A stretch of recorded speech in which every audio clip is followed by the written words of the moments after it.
નમસ્કાર દોસ્તો, સ્વાગત છે આપ સર્વનું તમારી પોતાની YouTube channel ocean coaching classes પર।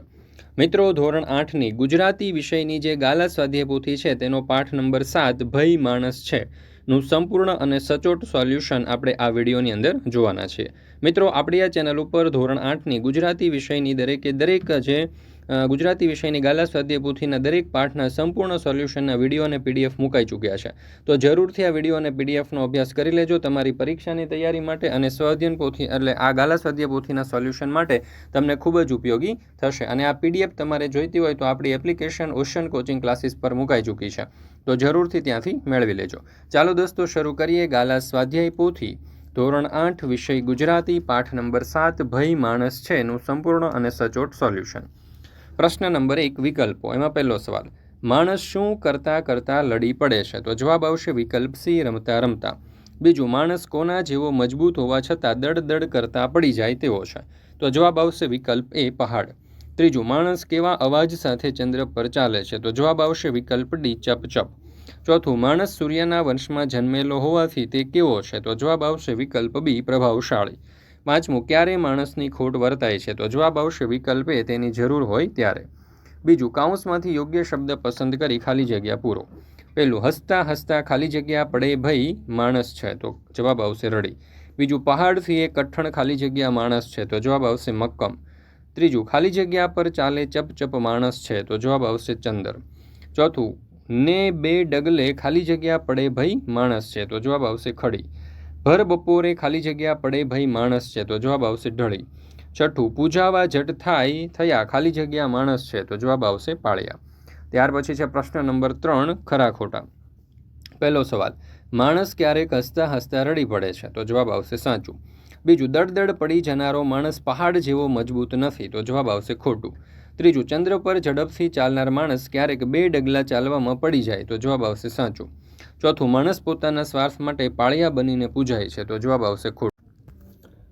ત્યાર પછી આપણે જોઈએ પ્રશ્ન નંબર 4। નીચેના પ્રશ્નના ઉત્તર એક એક વાક્યમાં લખો। પહેલો સવાલ, માણસને પહાડથી પણ કઠણ શા માટે કહ્યો છે? તો ઉત્તર, પહાડ જેમ મજબૂત છે, મક્કમ છે, દ્રઢ છે, એમાં માણસ પણ તનથી મજબૂત છે, મનથી મક્કમ છે, દ્રઢ છે અને પહાડથી પણ કઠણ છે। બીજું, માણસ તન અને મનથી કેવો છે? તો ઉત્તર, માણસ તનથી પહાડથી પણ મજબૂત અને મનથી મક્કમ છે। ત્યાર પછી ત્રીજો સવાલ, માણસ કેવો હોવા છતાં તે ભર બપોરે ઢળી પડે છે? ઉત્તર, માણસ સૂર્યના વંશમાં જન્મેલો હોવાથી પ્રભાવશાળી અને સામર્થ્યવાન હોવા છતાં તે ભર બપોરે ઢળી પડે છે। ચોથું, માણસ પરમાર્થ કરતો હોવાથી શું બનીને પૂજાય છે? તો ઉત્તર, માણસ પરમાર્થ કરતો હોવાથી પાળિયા બનીને પૂજાય છે। ત્યાર પછી છે પ્રશ્ન નંબર 5। નીચેના પ્રશ્નોના ઉત્તર 2-3 વાક્યમાં લખો। પૂજાવા જટ થયા પાળિયા માણસ છો, કાવ્ય પંક્તિનો અર્થ સમજાવો। ઉત્તર, પાળિયા જે આજે પૂજાય છે તે કોઈ વીર માણસના જ છે, આમ પરમાર્થે પોતાનું બલિદાન આપીને ખાંભી રૂપે પૂજાતા એ વીર માણસ છે। પ્રશ્ન 6। નીચેના પ્રશ્નોના ઉત્તર 5-6 વાક્યમાં લખો। આ કાવ્યમાં કવિએ માણસની શી વિશેષતાઓનો ઉલ્લેખ કર્યો છે?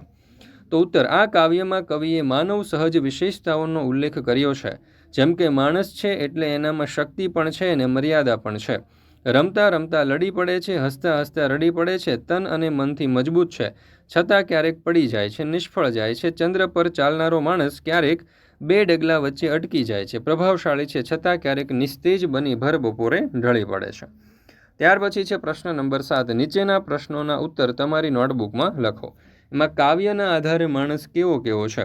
તો ઉત્તર, કાવ્યના આધારે માણસ શક્તિશાળી અને નિર્બળ બને છે, તે રમતા રમતા લડી પડે છે અને હસતા હસતા રડી પડે તેવો છે, તે ગમે તેવી મુશ્કેલી સામે લડી શકે તેવો મજબૂત અને નાનકડી મુસીબતમાં રહી પડે તેવો કાયર છે, તે ચંદ્ર પર જઈ શકે તેવો પ્રગતિશીલ અને નાનકડી અડચણમાં રોકાઈ જાય તેવો છે, તે સૂર્યવંશી હોવાથી પ્રતાપી અને બપોરના તડકામાં ઢળી પડે તેવો છે, તે પરમાર્થ માટે પાળિયો થઈ જાય તેવો અને જરૂર હોય ત્યારે ન હોય તેવો છે। ત્યાર પછી છે પ્રશ્ન નંબર 8। આપેલી કાવ્ય પંક્તિનો નજીકનો અર્થ ધરાવતું વાક્ય આપેલા વાક્યમાંથી શોધીને લખો।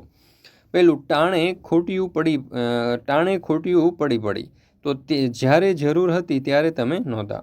બીજું, ચંદ્ર પર ચાલે ચપચપ એટલે કે ચંદ્ર પર ઝટપટ ચાલે।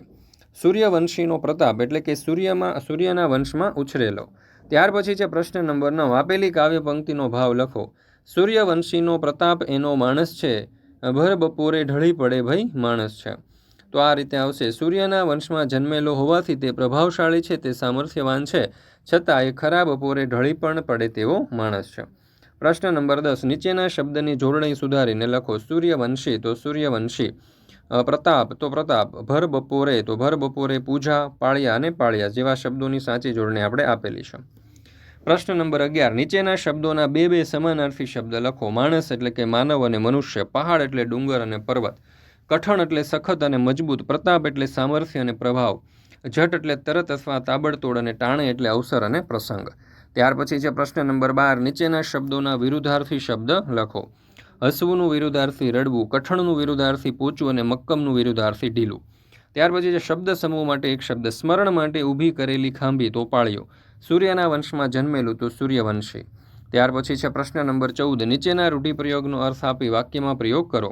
ઢળી પડવું એટલે મરણ દિશામાં ગબડી પડવું. વાક્ય. પાણી ઢળેલું હોવાથી પગ લપસતા રમીલા કાકી જમીન પર ઢળી પડ્યા. ખૂટ પડવી એટલે ની જરૂર પડવી અથવા ભીડ પડવી.